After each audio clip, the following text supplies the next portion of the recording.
Really? And a salad.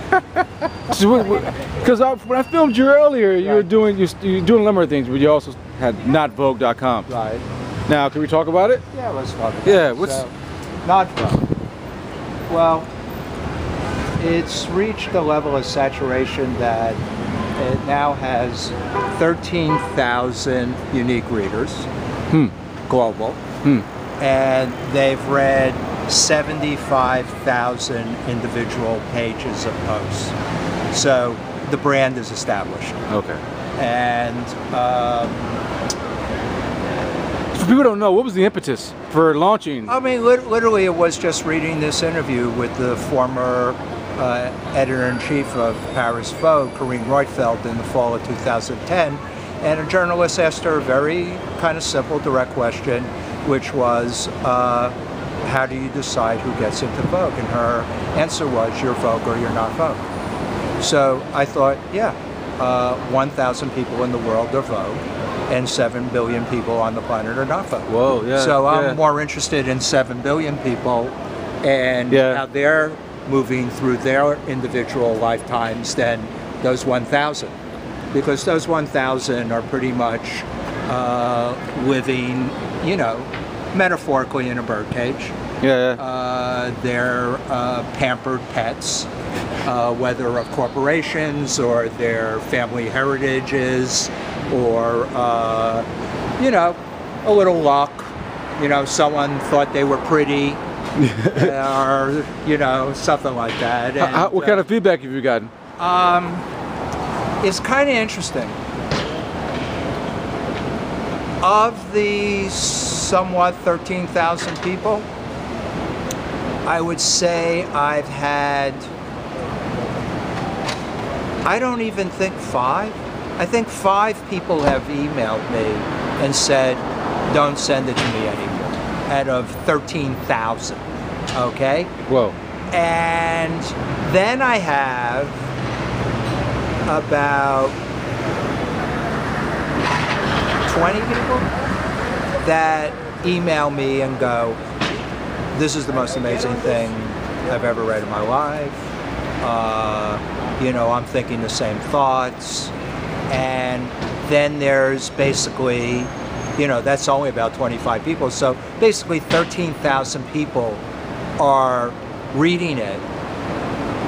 I think in most cases either being entertained or they're in disbelief. Yeah. And I guess the biggest disbelief, what does Anna Wintour, what does Vogue say? What kind of... Oh, they don't. They're silent. They're absolutely silent because they can't. What do they say? Yeah, what do you say? It's my life. It's my point of view. I am completely protected by the, you know, freedom of speech. I think probably what fascinates them is there's no commercial aspect whatsoever. It's been going on for 13 months. There's no ads. I don't use Twitter. I don't use Facebook. I don't use Instagram. I don't use, there's no advertising whatsoever on the site. Where's your inspiration or your content ideas coming from?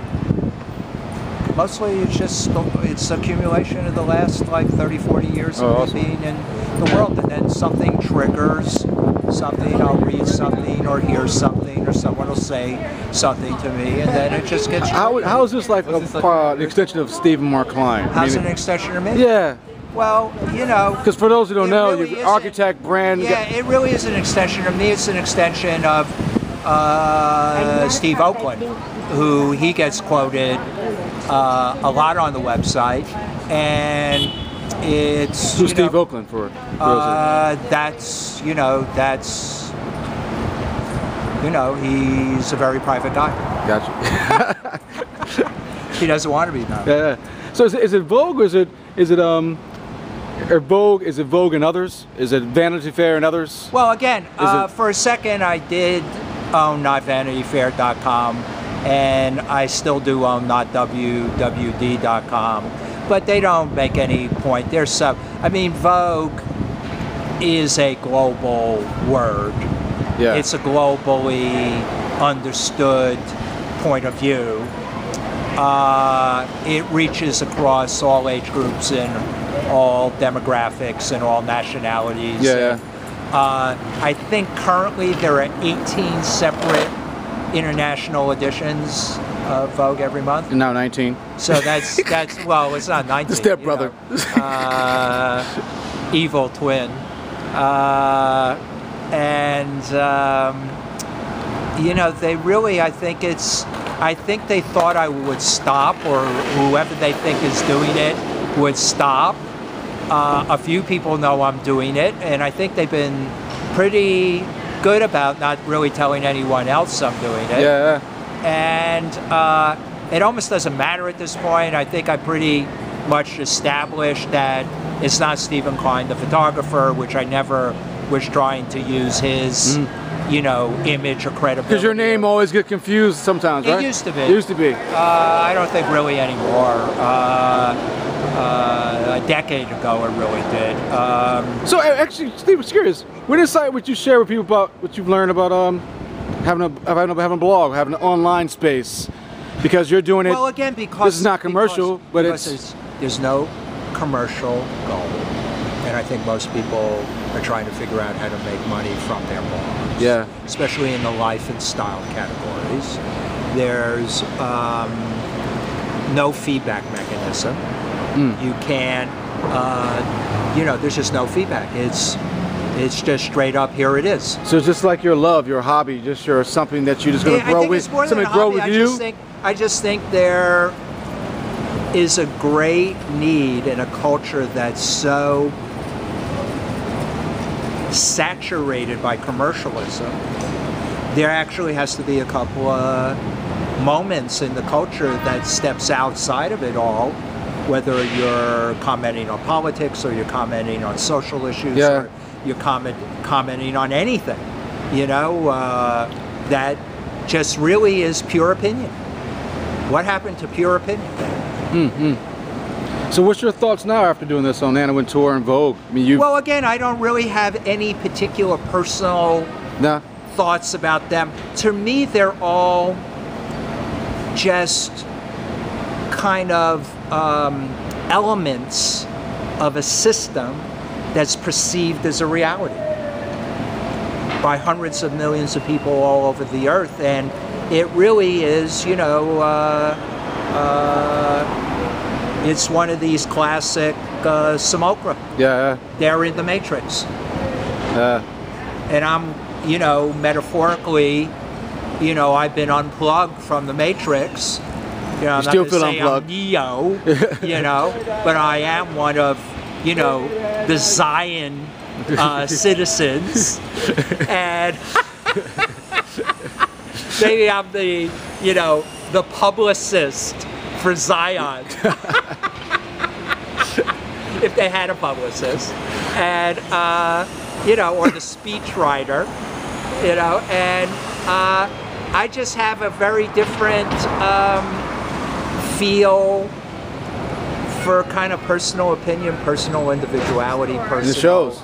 You know, sense of self, and you know, theirs is a very kind of, from my point of view,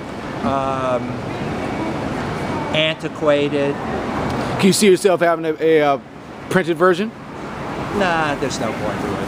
There's no point to have a printed version. It lives online. It has a nice sensibility online. Then you start getting into cost thing, and everything around it is free. The people that help me, everyone does it. There's not one single penny is exchanged. It's it really is an intellectual activity. Gotcha. Which show me another one. Show me purely intellectual activity.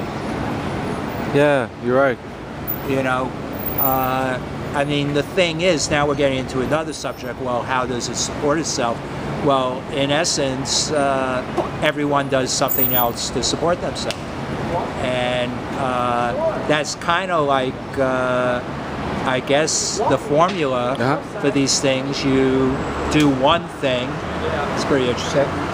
And, you know, then it frees you to really, if you're know, you have to do your research. You can't just like arbitrarily come up with these type of comments. Of course. You know, you have to have a basis for what you're saying. So you feel like you have a movement. You have a movement here. I think, however you want to phrase it. I think what it is it's a pivotal, a shift, some kind of a voice. There are a handful of people that I've met by them responding to what's going on in Navajo. A handful. And they also believe what's being voiced in Navajo, that who are these people, and why do they seemingly have so much, you know, when you say control, it's like they really are directing their consciousness and what they're